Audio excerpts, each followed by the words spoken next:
ಇದು ಅಂಟಾರ್ಕ್ಟಿಕಾ, ಮಾನವ ಸಂಸ್ಕೃತಿಯಿಂದ ಬಹಳ ದೂರವಿರುವ ಮತ್ತು ನಮ್ಮಿಂದ ಬಹಳಷ್ಟು ಸಮಯ ಬಹಿರಂಗವಾಗದಂತೆ ಉಳಿದಿರುವ ಒಂದು ಭೂಖಂಡ. ಇಲ್ಲಿ blood water falls, mysterious animals, ಭೂಗರ್ಭದ ಸರೋವರಗಳು, ಬಿಂಬಿಸಿ ಹೋದ ನಗರಗಳು ಇವೆ. ಅಂಟಾರ್ಕ್ಟಿಕಾ ಕುರಿತು ಇಂದಿಗೂ ಕೆಲವೊಂದು ರಹಸ್ಯಗಳು ಇವೆ. ಅವುಗಳ ಪರಿಹಾರ ಇನ್ನೂ ಸಿಕ್ಕಿಲ್ಲ. ಅಂಟಾರ್ಕ್ಟಿಕಾ ಅಂತಹ ಒಂದು ಭೂಖಂಡ, ಅಲ್ಲಿ ಯಾವ ಮಾನವನು ಶಾಶ್ವತವಾಗಿ ವಾಸಿಸುವುದಿಲ್ಲ, ಏಕೆಂದರೆ ಇಲ್ಲಿ ತಾಪಮಾನ -90°C ವರೆಗೆ ಇರುತ್ತದೆ. ಜೊತೆಗೆ 300 ಕಿಲೋಮೀಟರ್ ವೇಗದಲ್ಲಿ ಬರುವ ಬಿಗು ಬಿರುಗಾಳಿಯ ಹಿಮಪಾತಗಳು ಇಲ್ಲಿ ಸಾಮಾನ್ಯ. ಇದರಿಂದಾಗಿ ಅಂಟಾರ್ಕ್ಟಿಕಾವನ್ನು ಜಗತ್ತಿನ ಅತ್ಯಂತ ಅಪಾಯಕಾರಿ ಮತ್ತು ಅನರ್ಹ ಭೂಖಂಡವೆಂದು ಪರಿಗಣಿಸಲಾಗಿದೆ. ಅಚ್ಚರಿ ಎಂಥಂದ್ರೆ ಇದನ್ನು ಡೆಸರ್ಟ್ ಎಂದು ಕರೆಯಲಾಗುತ್ತದೆ, ಏಕೆಂದರೆ ಇಲ್ಲಿ ವರ್ಷಕ್ಕೆ ಕೇವಲ 51 ಮಿಲಿಮೀಟರ್ ಮಳೆ ಮಾತ್ರ ಆಗುತ್ತದೆ. ಈ ಎಲ್ಲದರ ನಡುವೆ ಕಳೆದ 100 ವರ್ಷಗಳಿಂದ ಅನೇಕ ರಾಷ್ಟ್ರಗಳು ಅಂಟಾರ್ಕ್ಟಿಕಾ ಮೇಲೆ ಹಕ್ಕು ಸ್ಥಾಪಿಸಲು ಪ್ರಯತ್ನಿಸುತ್ತಿವೆ. ಈ ಅಂಟಾರ್ಕ್ಟಿಕಾ ನಕ್ಷೆ ನೋಡಿ. ಈ ನಕ್ಷೆಯನ್ನು ನೋಡಿದರೆ ಸ್ಪಷ್ಟವಾಗುತ್ತದೆ. ಇದರ ಈ ಭಾಗವನ್ನು ನಾವೇ ಹೊಂದಿಕೆ ಮಾಡಿಕೊಳ್ಳಲು ಪ್ರಯತ್ನಿಸುತ್ತೇವೆ. ಆಸ್ಟ್ರೇಲಿಯಾಕ್ಕೆ ಕೆಲವು ಹಕ್ಕುಗಳಿವೆ. ದಕ್ಷಿಣದಿಂದ ಚಿಲಿ, ಅರ್ಜೆಂಟೀನಾ ಮತ್ತು ನ್ಯೂಜಿಲೆಂಡ್ ಕೂಡ ಕೆಲವು ಭಾಗಗಳ ಮೇಲೆ ಹಕ್ಕು ಹೊಂದಿರುವುದಾಗಿ ಹೇಳಿದ್ದಾರೆ. ಆದರೆ ಅಂಟಾರ್ಕ್ಟಿಕಾ ಇಷ್ಟು ಪ್ರಮುಖವೇನು? ಈ ಹಿಮದ ಮೇಲ್ಭಾಗದ ಅಡಿಯಲ್ಲಿ ಏನಿದೆ ಎಂಬುದು ವಿಶ್ವದ ಸೂಪರ್ ಪವರ್ಸ್ಗಳನ್ನು ಎಳೆಯುತ್ತಿದೆ. ಅವರು ಅಂಟಾರ್ಕ್ಟಿಕಾವನ್ನು ಏಕೆ ನಿಯಂತ್ರಿಸಲು ಇಚ್ಛಿಸುತ್ತಿದ್ದಾರೆ? ಈ ವಿಡಿಯೋದಲ್ಲಿ ನಾವು ಅಂಟಾರ್ಕ್ಟಿಕಾ ಕುರಿತಾದ ಕೆಲವು ರಹಸ್ಯಗಳನ್ನು ಅನಾವರಣ ಮಾಡುತ್ತೇವೆ ಮತ್ತು ಅಂಟಾರ್ಕ್ಟಿಕಾವನ್ನು ಮೊದಲಿಗೆ ಯಾರು ಕಂಡುಹಿಡಿದರು ಎಂಬುದನ್ನು ವಿವರಿಸುತ್ತೇವೆ. ಕೊನೆಗೆ ಈ ಹಿಮದ ಒಳಗೆ ಎಂಥ ರಹಸ್ಯಗಳು ಇವೆ ಎಂಬುದನ್ನು ನೋಡೋಣ. ಅವುಗಳು ವಿಶ್ವದ ಶಕ್ತಿಶಾಲಿ ರಾಷ್ಟ್ರಗಳಿಗೆ ಹೇಗೆ ಗೊತ್ತಾಗಿವೆ ಮತ್ತು ಅವರು ಇದರ ನಿಯಂತ್ರಣಕ್ಕೆ ಯಾಕೆ ಉತ್ಸುಕರಾಗಿದ್ದಾರೆ ಎಂಬುದು ತಿಳಿಯೋಣ.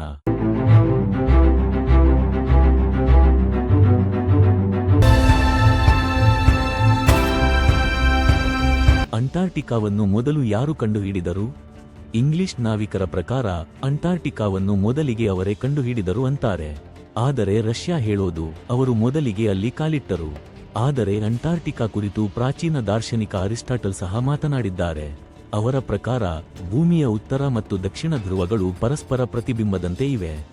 2021ರಲ್ಲಿ ನ್ಯೂಜಿಲೆಂಡ್ನ ರಾಯಲ್ ಸೊಸೈಟಿಯೊಂದರ ಅಧ್ಯಯನ ಪ್ರಕಾರ ಪಾಲಿನೇಷಿಯನ್ ಮಾವೋರಿ ಜನರು 7ನೇ ಶತಮಾನದಲ್ಲೇ ಅಂಟಾರ್ಕ್ಟಿಕಾವನ್ನು ತಲುಪಿರಬಹುದೆಂಬ ನಂಬಿಕೆಯಿದೆ. ಅವರ ಹಳೆಯ ಕಥೆಗಳಲ್ಲಿ ದಕ್ಷಿಣದ ಹಿಮಭೂಖಂಡದ ಉಲ್ಲೇಖವೂ ಇದೆ. ಅಂಟಾರ್ಕ್ಟಿಕಾವನ್ನು ಯುರೋಪಿಯನ್ಸ್ ಹೇಗೆ ನೋಡಿದರು? ಅಧಿಕೃತ ದಾಖಲೆಗಳಲ್ಲಿ ಬ್ರಿಟಿಷ್ ನೌಕಾಪಡೆಯ ಅಧಿಕಾರಿ ಕ್ಯಾಪ್ಟನ್ ಜೇಮ್ಸ್ ಕೂಕ್ ಅಂಟಾರ್ಕ್ಟಿಕಾ ವೃತ್ತವನ್ನು ದಾಟಿದ ಮೊದಲ ಯುರೋಪಿಯನ್. ಆದರೆ ಅಂಟಾರ್ಕ್ಟಿಕಾದ ನಿಜವಾದ ಭೂಭಾಗವನ್ನು ಅವರು ನೋಡಲಿಲ್ಲ. ಅವರು ಅಲ್ಲಿ ನಾವಿಕರ ಶಿಪ್ನು ಹಿಮದಿಂದ ತುಂಬಿರುವ ಅಲೆಗಳು ತಡೆದವು. ಈ ಕಾರಣದಿಂದಾಗಿ ಅವರು ಹಿಮಭೂಖಂಡದ ಸಮೀಪದಿಂದಲೇ ಹಿಂದಿರುಗಬೇಕಾಯಿತು.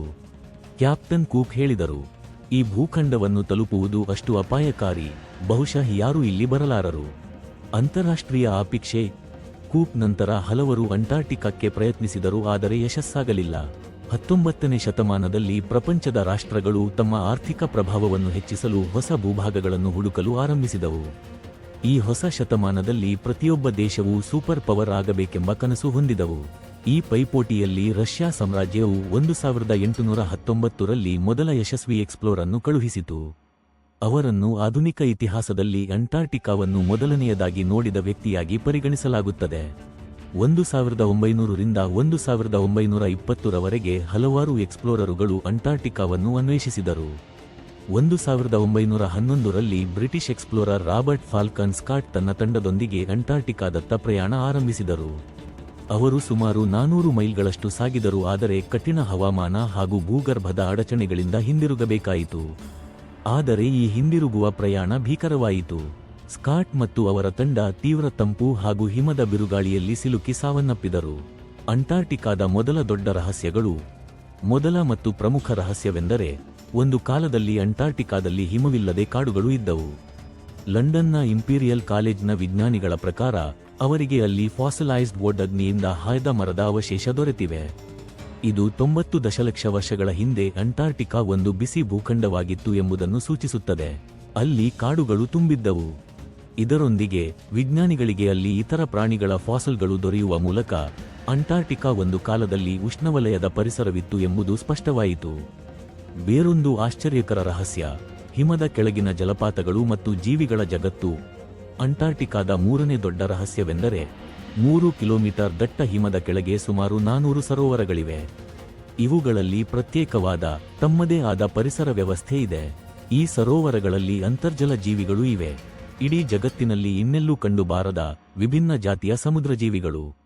ಉದಾಹರಣೆಗೆ ಅದೆಷ್ಟು ದೊಡ್ಡ ಸ್ಪೈಡರ್ಗಳು, ಸೀಥ್ರೂ ಜೆಲ್ಲಿಫಿಶ್ ಇತ್ಯಾದಿ ಜೀವಿಗಳು ಇಲ್ಲಿ ಕಂಡುಬಂದಿವೆ. ಅತ್ತ ಒಂದು ರಕ್ತದ ಜಲಪಾತ, ಬ್ಲಡ್ ಫಾಲ್ಸ್. ಅಂಟಾರ್ಟಿಕಾದ ಮತ್ತೊಂದು ವಿಚಿತ್ರ ಅಚ್ಚರಿಯ ಸಂಗತಿ ಎಂದರೆ ಬ್ಲಡ್ ಫಾಲ್ಸ್ ಎಂದು ಕರೆಯಲಾಗುವ ಜಲಪಾತ. ಇದು ಹಿಮದೊಳಗಿಂದ ರಕ್ತದಂತ ಗುಳಿಗಳಲ್ಲಿ ನೀರು ಹರಿಯುವಂತಿದೆ. ಹಲವಾರು ಎಕ್ಸ್ಪ್ಲೋರರು ಇದನ್ನು ವರ್ಷಗಳಿಂದ ಒಂದು ಪಜಲ್ ಎಂದು ಕಾಣುತ್ತಿದ್ದರು. ಇತ್ತೀಚೆಗೆ ವಿಜ್ಞಾನಿಗಳು ಇವನ್ನು ವಿವರಿಸಿದ್ದಾರೆ. ಈ ಜಲಪಾತ ಬರುವ ಪ್ರದೇಶವು ಅತ್ಯಂತ ಬೇಸಿಗೆಯ ಲೇಕ್ನಿಂದ ನೀರನ್ನು ಹೊಂದಿದೆ. ಆದರೆ ಈಗ ಈ ಲೇಕ್ ಸಂಪೂರ್ಣವಾಗಿ ಹಿಮದಿಂದ ಮುಚ್ಚಲ್ಪಟ್ಟಿದೆ. ಈ ನೀರಿನಲ್ಲಿ ಹತ್ತಿರದ ಸಂಪರ್ಕವಿಲ್ಲದೆ ಇದ್ದರೂ ಬಹಳಷ್ಟು ಐರನ್ ಅಂಶವಿದೆ. ನೀರು ಹೊರಬಂದಾಗ ಹವಾಮಾನದ ಪ್ರಭಾವದಿಂದ ಆ ಐರನ್ ಆಕ್ಸಿಡೈಸ್ ಆಗಿ ರಕ್ತದಂತಹ ಕೆಂಪು ಬಣ್ಣ ನೀಡುತ್ತದೆ. ಅಂಟಾರ್ಟಿಕಾದ ಅಡಿಯಲ್ಲಿ ಪುರಾತನ ನಾಗರಿಕತೆ. ಅಂಟಾರ್ಟಿಕಾದ ಕುರಿತು ಮೂರನೇ ದೊಡ್ಡ ಥಿಯರಿ ಮತ್ತು ಸಂಶಯವೊಂದಿದೆ.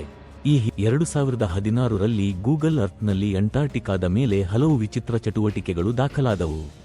ಕೆಲವು ಕಾನ್ಸ್ಪಿರಸಿ ಥಿಯರಿಸ್ಟ್ಗಳು ಈ ಜಾಗವನ್ನು ಏಲಿಯನ್ ಯುಎಫ್ಒಗಳು ಇಳಿಯುವ ತಾಣವನ್ನಾಗಿಯೇ ಪರಿಗಣಿಸಿದ್ದಾರೆ.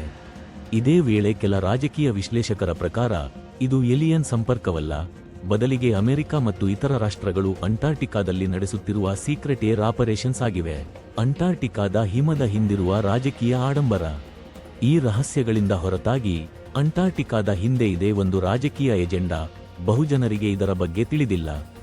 ಇತರ ದೇಶಗಳು ಭಿನ್ನ ಭಿನ್ನ ಜಿಯೋಪಾಲಿಟಿಕಲ್ ವಿಷಯಗಳಲ್ಲಿ ನಿರತರಾಗಿರುವಾಗ ಅಮೆರಿಕ, ಚೀನಾ ಮತ್ತು ರಷ್ಯಾ ಅಂಟಾರ್ಟಿಕಾದ ಮೇಲೆ ತನ್ನ ಪ್ರಭಾವ ಬಿಸುಹಾಕಲು ಯತ್ನಿಸುತ್ತಿವೆ.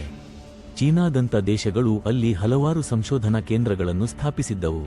1969ರ ಅಂಟಾರ್ಕ್ಟಿಕ್ ಟ್ರೀಟಿ ಪ್ರಕಾರ ಯಾವುದೇ ದೇಶ ಅಲ್ಲಿ ವೈಜ್ಞಾನಿಕ ಅಧ್ಯಯನಗಳನ್ನು ನಡೆಸಬಹುದು, ಆದರೆ ಆ ಅಧ್ಯಯನಗಳ ಫಲಿತಾಂಶವನ್ನು ಎಲ್ಲ ದೇಶಗಳೊಂದಿಗೆ ಹಂಚಿಕೊಳ್ಳಬೇಕು. ಅಂಟಾರ್ಟಿಕಾದ ಆರ್ಥಿಕ ಸಂಪತ್ತು, ಮರೆಮಾಚಲಾದ ಖಜಾನೆಗಳು. 1992ರಲ್ಲಿ ಯುಎಸ್ ಜಿಯೋಲಾಜಿಕಲ್ ಡಿಪಾರ್ಟ್ಮೆಂಟ್ನ ಸಂಶೋಧನೆಯ ಪ್ರಕಾರ ಅಂಟಾರ್ಟಿಕಾದ ಅಡಿಯಲ್ಲಿ ಸುಮಾರು 500 ಬಿಲಿಯನ್ ಬ್ಯಾರೆಲ್ಗಳು ನೈಸರ್ಗಿಕ ಎಣ್ಣೆ ಮತ್ತು ಅನಿಲದ ರಿಸರ್ವ್ಸ್ ಇದ್ದವೆಂದು ಕಂಡುಬಂದಿತು. ಆದರೆ ಇತ್ತೀಚಿನ ದಿನಗಳಲ್ಲಿ ಅಮೆರಿಕ, ಚೀನಾ ಮತ್ತು ಇತರ ರಾಷ್ಟ್ರಗಳು ಈ ಎಣ್ಣೆ ಮತ್ತು ಅನಿಲಕ್ಕಿಂತ ಹೆಚ್ಚು ಆಸಕ್ತಿ ತೋರುತ್ತಿರುವುದು ರೇರ್ ಎರ್ತ್ ಮಿನರಲ್ಸ್, ಹೆಚ್ಚಾಗಿ ಎಲೆಕ್ಟ್ರಾನಿಕ್ ಸಾಧನಗಳಲ್ಲಿ ಬಳಸುವಂತಹ ವಿದ್ಯುತ್ ಘಟಕಗಳು. ಅಂಟಾರ್ಟಿಕಾದ ಅಡಿಯಲ್ಲಿ ನಿಯೋಡಿಮಿಯಂ, ಪ್ರೆಸಿಯೋಡಿಮಿಯಂ, ಟರ್ಬಿಯಂ, ಡೆಸ್ಪ್ರೋಸಿಯಂ ಹೀಗೆ ಹಲವಾರು ಅಮೂಲ್ಯ ಖನಿಜಗಳ ಭಂಡಾರಗಳು ಪತ್ತೆಯಾಗಿವೆ. ಇವು ಎಲ್ಲ ಎಲೆಕ್ಟ್ರಾನಿಕ್ ಡಿವೈಸಸ್, ಎಲೆಕ್ಟ್ರಿಕ್ ಕಾರುಗಳು ಮತ್ತು ಐರನ್ ಬ್ಯಾಟರಿಗಳ ನಿರ್ಮಾಣಕ್ಕೆ ಬಹಳ ಅಗತ್ಯವಾದ ಮೂಲಸಾಧನಗಳು. ಭವಿಷ್ಯದ ವಾಣಿಜ್ಯ ಮಾರ್ಗಗಳು ಮತ್ತು ಹವಾಮಾನ ಪ್ರಭಾವ. ಈ ಎಲ್ಲಾ ಕಾರಣಗಳಿಂದಾಗಿ ಈಗ ಜಗತ್ತಿನ ಗಮನ ಎಣ್ಣೆ ಮತ್ತು ಅನಿಲದಿಂದ ದೂರ ಸರಿದು ಭವಿಷ್ಯದಲ್ಲಿ ಇಂಧನ ನೀಡುವಂತಹ ಮೂಲಸಾಧನಗಳ ಕಡೆಗೆ ಹೋಗುತ್ತಿದೆ. ಹೀಗಾಗಿ ಅಂಟಾರ್ಟಿಕಾದ ಮೇಲೆ ಉತ್ಸುಕತೆ ಹೆಚ್ಚಾಗುತ್ತಿದೆ. ಅಂತೆಯೇ ಸೌತರ್ನ್ ಓಷನ್ ಕೂಡ ಬಹುಮುಖ್ಯ ಪಾತ್ರ ವಹಿಸುತ್ತಿದೆ. ಈ ಸಮುದ್ರವು ಜಗತ್ತಿನ ಹವಾಮಾನ ವ್ಯವಸ್ಥೆ ಮತ್ತು ನೀರಿನ ಸರಬರಾಜನ್ನು ನಿಯಂತ್ರಿಸುತ್ತದೆ. ಇದು ಅಟ್ಲಾಂಟಿಕ್ ಮತ್ತು ಪ್ಯಾಸಿಫಿಕ್ ಸಮುದ್ರಗಳೊಂದಿಗೆ ಕೂಡ ಸಂಪರ್ಕ ಹೊಂದಿದೆ. ವೈಜ್ಞಾನಿಕ ವರದಿಗಳ ಪ್ರಕಾರ ಜಗತ್ತಿನ ಸುಮಾರು 15% ಕಾರ್ಬನ್ ಉಡಾವಣೆ ಈ ದಕ್ಷಿಣ ಸಮುದ್ರವೇ ಹೀರಿಕೊಳ್ಳುತ್ತದೆ. ಜಾಗತಿಕ ತಾಪಮಾನ ಹೆಚ್ಚುತ್ತಿರುವುದರಿಂದ ಈ ಸಮುದ್ರದ ಮಹತ್ವವು ಹೆಚ್ಚಾಗುತ್ತಿದೆ. ಅಂಟಾರ್ಟಿಕಾದ ಭವಿಷ್ಯ ಅನಾವರಣಗೊಳ್ಳುವ ಹೊಸ ರಹಸ್ಯಗಳು. ಈಗ ಅಂಟಾರ್ಟಿಕಾದ ಮೇಲೆ ಹಿಮವು ಕರಗುತ್ತಿದೆ. ಈ ಹಿಮದ ಕರಗುವಿಕೆಯಿಂದ ಬಹಳಷ್ಟು ಖಜಾನೆಗಳು, ಮೂಲಸಾಧನಗಳು ಮತ್ತು ಮರೆಮಾಚಲಾಗಿದ್ದ ಜಾಗಗಳು ಲಭ್ಯವಾಗುತ್ತಿವೆ. ಕೆಲ ಸಮುದ್ರ ಪ್ರದೇಶಗಳು ಇಷ್ಟು ಕಾಲ ಮಾನವ ಕಾಲಿಡದಂತಿದ್ದವು, ಆದರೆ ಇವತ್ತು ಅವುಗಳು ಮುಂದಿನ ಮುಖ್ಯ ವಾಣಿಜ್ಯ ಮಾರ್ಗಗಳಾಗಿ ರೂಪಾಂತರಗೊಳ್ಳಲಿವೆ. ಅಂಟಾರ್ಟಿಕಾದ ಬಗ್ಗೆ ಇನ್ನೂ ಹಲವಾರು ಅಧ್ಯಯನಗಳು ನಡೆಯುತ್ತಿವೆ. ಭವಿಷ್ಯದಲ್ಲಿ ಇನ್ನೂ ಎಷ್ಟು ವಿಚಿತ್ರ, ರೋಚಕ ಮತ್ತು ಭಯಾನಕ ರಹಸ್ಯಗಳು ಅಂಟಾರ್ಟಿಕಾದಿಂದ ಪತ್ತೆಯಾಗುತ್ತವೆ ಎಂಬುದು ಗೊತ್ತಿಲ್ಲ. ನೀವು ಇಂತಹ ವಿಷಯಗಳನ್ನು ಇಷ್ಟಪಟ್ಟರೆ ದಯವಿಟ್ಟು ಕಾಮೆಂಟ್ನಲ್ಲಿ ತಿಳಿಸಿ.